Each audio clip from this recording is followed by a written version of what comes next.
Olá, futuros calouros, tudo bem? Eu sou a professora Mariana Porcota, sou professora de Física C, e hoje a gente vai ter a aula 10, que é a primeira e segunda lei de Ohm, tá? Mas para começar com essa aula, quem foi Ohm que criou essa primeira e segunda lei, ok? Esse carinha aqui é o George Simon Ohm, e ele foi um físico e matemático alemão e conseguiu definir, então, o conceito de resistência elétrica, ok? E com isso ele criou duas leis, que é a primeira lei, que fala sobre resistores ômicos ou lineares, tá? E a segunda lei, que fala sobre resistividade elétrica do material, que é uma característica desse material, tá? Ok, então a gente falou de resistores, mas o que são resistores, tá? Resistor é um componente elétrico. A partir de agora a gente vai trabalhar com vários componentes elétricos, então resistor é um deles, tá? É o principal de todos, na minha opinião. E ele tem uma grandeza física que se chama resistência elétrica, tá? E ele tem duas funções, ok? Ou ele dissipa energia elétrica, ou ele limita a passagem de corrente. Quando ele dissipa energia elétrica, ele transforma então aquela energia elétrica em energia térmica, ou seja, efeito Joule, como a gente já falou lá passada. O efeito Joule aqui na elétrica, ele vai aparecer várias e várias vezes, tá? Então esse daqui é uma das vezes que ele vai aparecer, tá?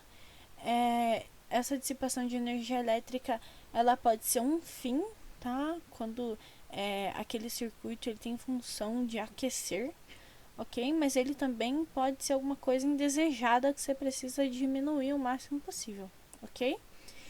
E também ele serve para limitar a passagem de corrente. Mas como assim? Imagine se você tem um polo positivo e um negativo daquela bateria, e daí você coloca um condutor. Acho que não vai dar boa, tá? Se você colocar um condutor entre esses polos, vai dar um curto-circuito. E esse não é o objetivo. Aquela bateria, ela tem que ter um fim, ela tem que prestar para alguma coisa, tá?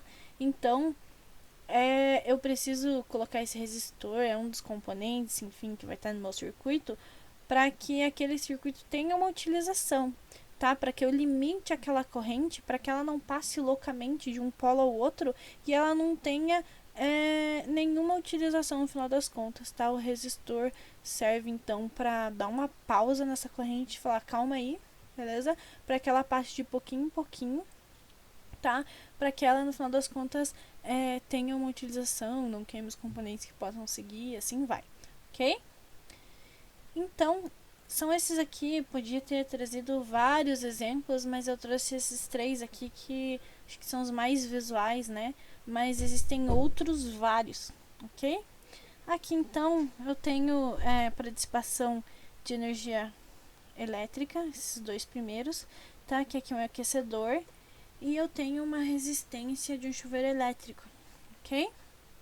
E aqui nesse terceiro exemplo eu tenho um resistor utilizado em eletrônicos. Se alguém já pegou uma placa aí na mão, muito provavelmente viu esses caras, principalmente se essa placa for mais antiguinha, tá? Vai ter que ter esses caras coloridinhos aqui, são os resistores daquela placa, ok? Então vamos lá para as leis de Ohm propriamente dita, tá? E vamos começar a primeira lei com um exemplo. Imagine que eu tenho um condutor de tungstênio e eu vou analisar ele e vou começar a fazer testes com ele, ok? Se eu pegar esse condutor e colocar ele, né, numa diferença de potencial de 1,5 V, eu vou ter uma corrente de 0,1 ampere. Se eu pegar e dobrar essa tensão de 1,5 V para 3 volts, eu vou ter essa corrente dobrando também, de 0,1 para 0,2 amperes. Se eu triplicar esse cara aqui, vai triplicar a corrente, assim vai, eles sempre vão seguir um padrão, ok? Isso aqui vai ser, em relação a esses, né, corrente e tensão, vai ter sempre uma constante permeando eles, certo? Se eu pegar, então, essa tensão e essa corrente que eu estou analisando e colocar num gráfico, eu vou ter que a minha tensão inicial e a minha corrente inicial vão dar um ponto nesse gráfico, ok? E a minha tensão 2, que é a minha corrente 2, vão dar outro ponto nesse gráfico. E assim vai. Você vai ver que essa constante sempre vai ser a mesma para todos os casos, né? E se eu ligar esses pontos, então, ela vai dar uma reta, tá? Ela sempre vai ser linear, ok? Beleza. Agora, se eu pegar e falar assim, não, talvez isso seja uma característica do tungstênio, não tá sendo coisa na minha cabeça, tô inventando aqui e vou pegar um outro condutor para ver se isso acontece mesmo, tá? O que vai acontecer? Eu vou pegar, por exemplo, um nicromo, ok, que é uma liga metálica, e vou colocar ele então numa tensão de 1,5 volt e vou ter uma corrente de 0,05 ampere, ok? Agora, se eu pegar e dobrar essa tensão, tá? Para 3 volts, o que vai acontecer? Vou dobrar minha corrente para 0,1 ampere, tá? Isso também vai seguir o mesmo padrão. E no final das contas, eu vou ter um gráfico muito parecido com esse cara aqui, porém, essa linha aqui, ela vai estar mais inclinada ou menos inclinada conforme o material que eu vou utilizar, beleza? Então, com isso, eu consigo concluir, né? Um lá fez experimentos com N tipos de materiais, mas ele concluiu que a tensão sobre a corrente é igual a uma determinada constante, tá? E essa constante ele apelidou de resistência elétrica, ok? Só para comparar, então, esses dois exemplos que a gente viu agora, tá? A resistência elétrica do nicromo, se eu fizer essa conta aqui, vai ser maior do que a do tungstênio, ok? Do nicromo, desculpa, eu vou ter um valor de 300 ohms e do tungstênio de 10 ohms, mas a gente já chega lá, tá? Então, é só para constar aqui, né, para completar o valor, mas não necessariamente eu vou usar só tungstênio e nicromo, eu vou usar outros vários materiais, tá?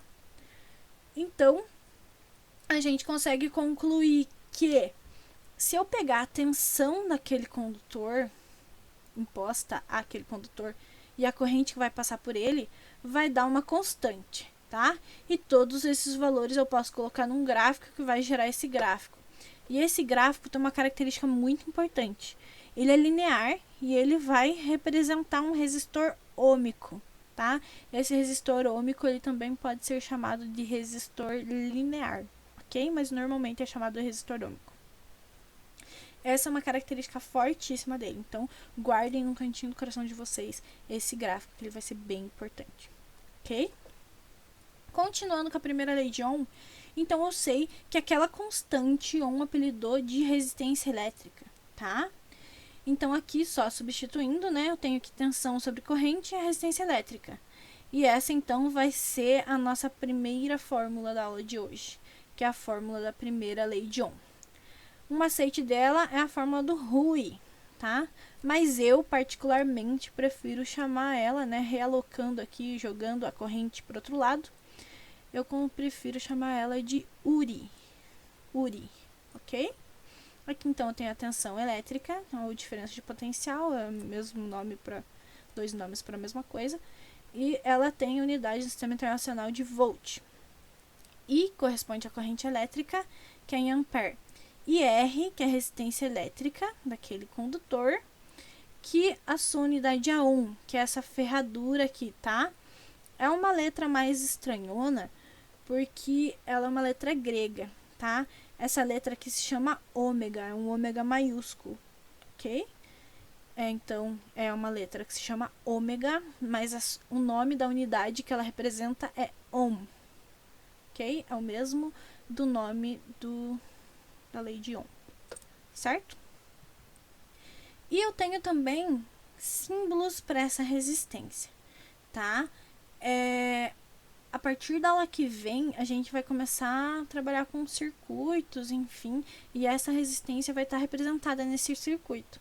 E eu posso representar assim, essa resistência de duas formas, tá?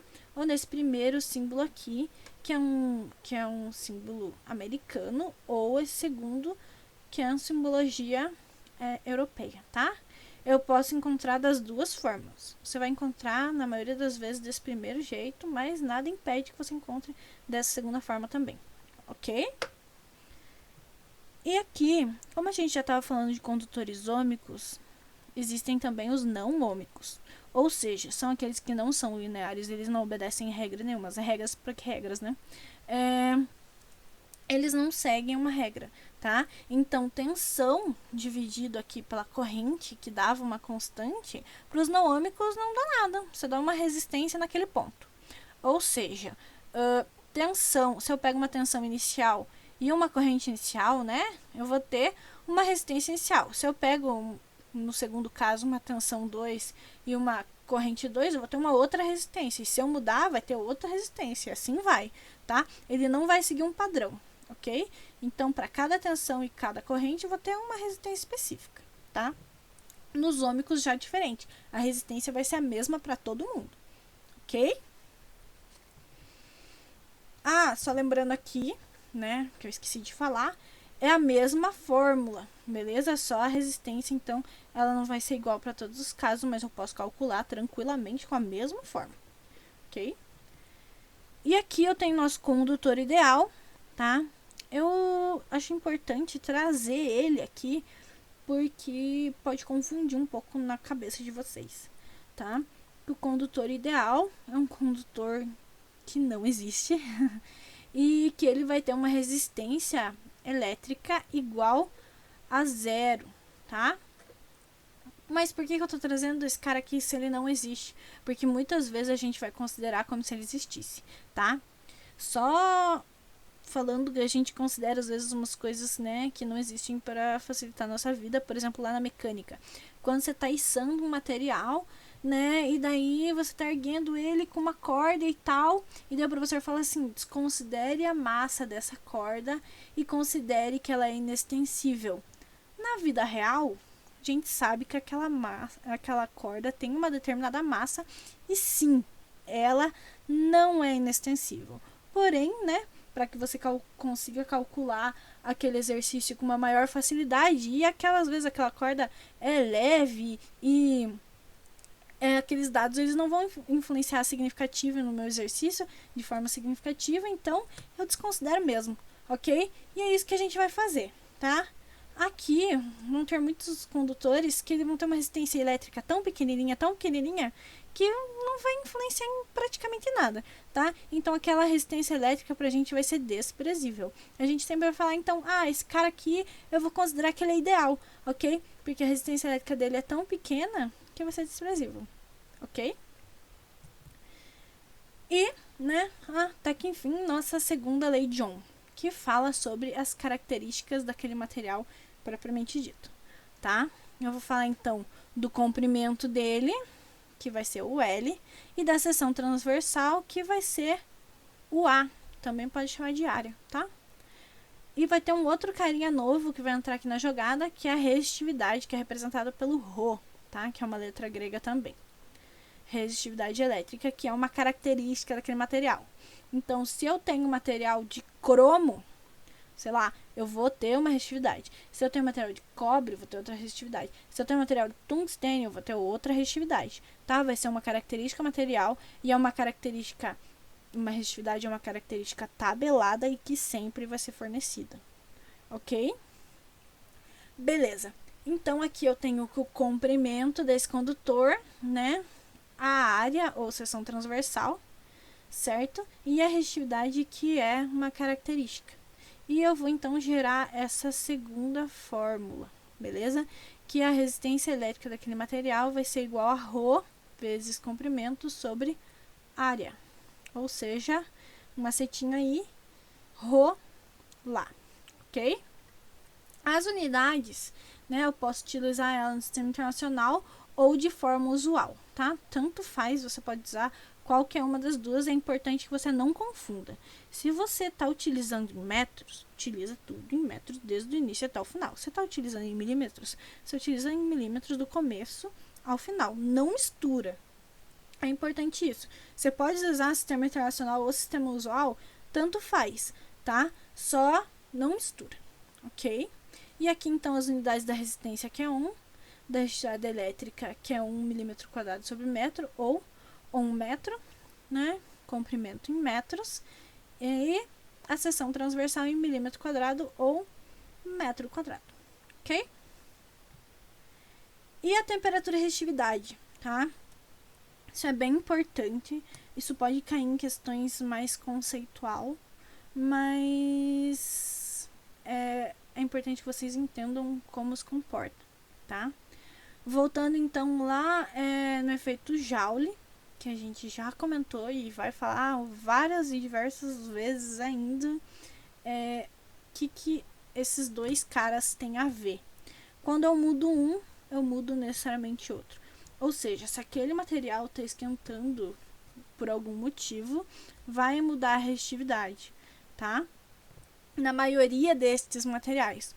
Ou seja, se aquele material ele está esquentando por algum motivo, tá? Ele tá por efeito Joule ou um agente externo está esquentando ele, né, as partículas que compõem aquele material eles vão vibrar mais e, consecutivamente, para aquela carga se deslocar de um ponto ao outro, ela vai ter mais dificuldade, ou seja, a resistividade daquele corpo vai aumentar, ok? Na maioria dos casos, salientando. Então, se eu aumento a temperatura, consecutivamente eu aumento a resistividade, beleza? Tá? Isso é devido tudo culpa do efeito Joule. Ok? E, para finalizar os nossos exercícios, eu quis resgatar só esse exercício da aula 9, não que vocês não consigam responder ele com o conteúdo que a gente estudou na aula anterior, tá? Mas eu acho que a gente consegue responder nessa aula com mais propriedade, ok? Fala assim, um engenheiro eletricista, por favor, ao projetar a instalação elétrica de uma edificação, deve levar em conta vários fatores, de modo a garantir principalmente a segurança dos futuros usuários. Considerando um trecho da fiação com determinado comprimento que irá alimentar um conjunto de lâmpadas, avalie as seguintes afirmativas. 1. Quanto mais fino o fio condutor, menor será a sua resistência elétrica? Não, tá? Tá erradíssimo isso daí. Para exemplificar, imagina um túnel, tá? Que vai passar São Silvestre lá. Se esse túnel for maior, vai ser mais fácil daquele jantarada passar por aquele túnel, né? Passar tudo de uma vez. Agora, se esse túnel for menorzinho, vai ser mais difícil, tá? As pessoas vão se chocar, vai ser uma muvuca, ok? Então, quanto maior, né? Quanto mais grosso esse condutor, mais fácil, né? Vai ser dessa corrente passar de um lugar para o outro, tá? E quanto mais fino for o condutor, maior vai ser a sua resistência, ok? Então, tá errada.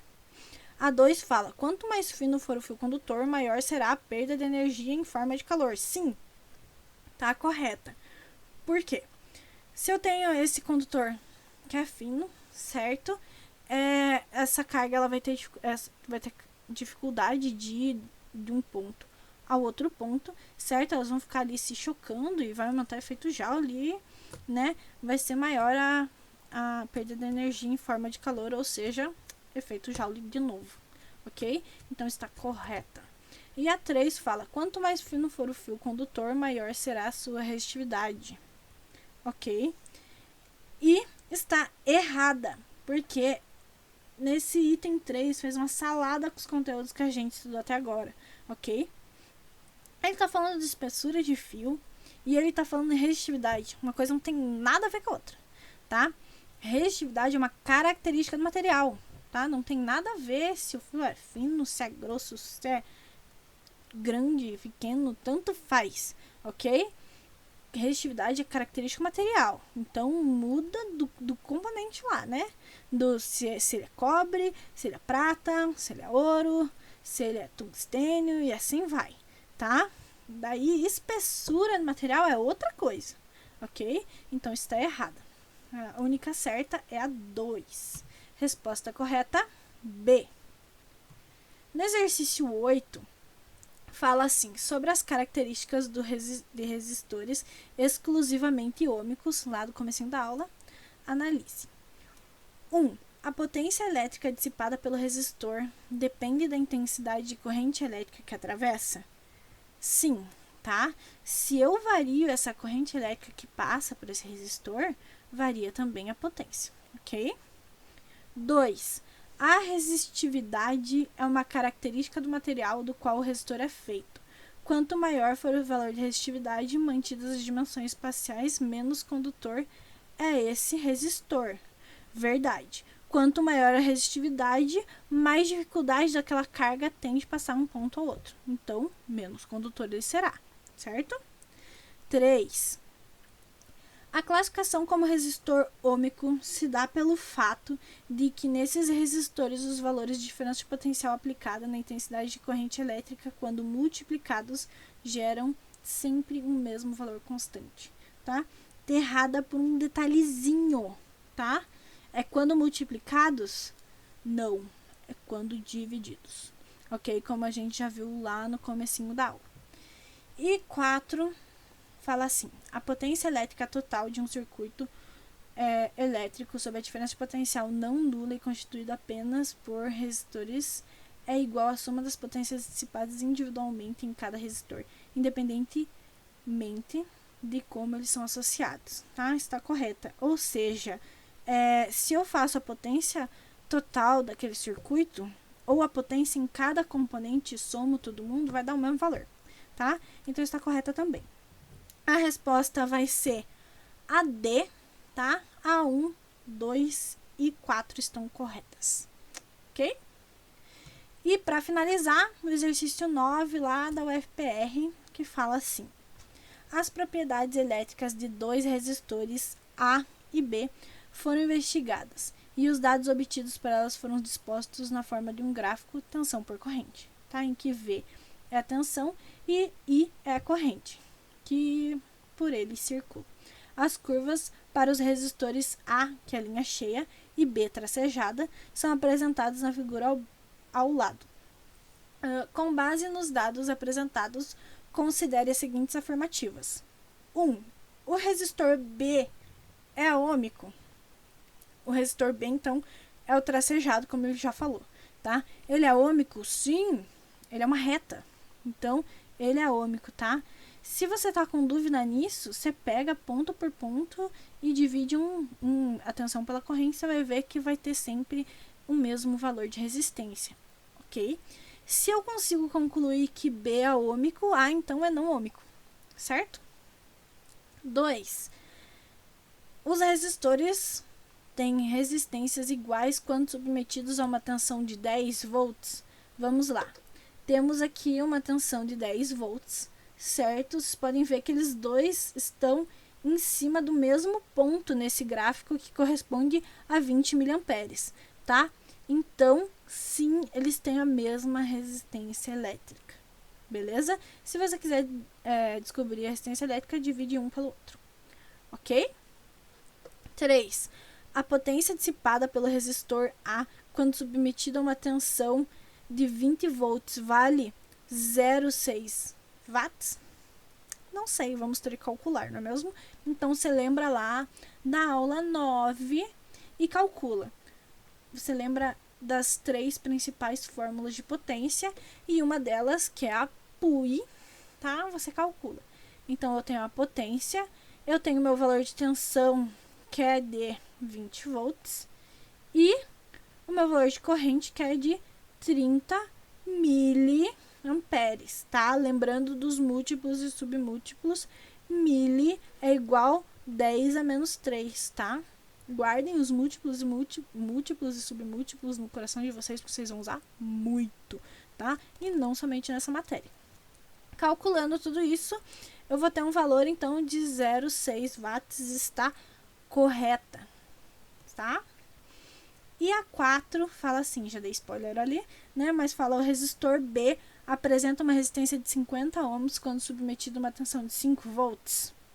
Então, aqui eu sei que eu tenho uma tensão de 5 volts e eu quero saber se a resistência é realmente 50 ohms. Então, aqui eu pego e jogo no meu URI, que eu tenho a tensão de 5 volts e aqui a minha corrente nele, né, como é o B aqui tracejado, de 10 miliamperes, e só jogo na minha fórmula, eu vou descobrir que a resistência é 500 ohms e não 50 ohms. Então, está errada. Ok? Eu, sabendo então que a 1, a 2 e a 3 estão certas e a 4 errada, eu consigo responder a resposta D, está correta. certo? Gente, acabou por hoje. Assistam as outras resoluções de exercícios, façam os exercícios. Os slides vão estar no Classroom como sempre, tá? Bons estudos para vocês e até semana que vem. Tchau!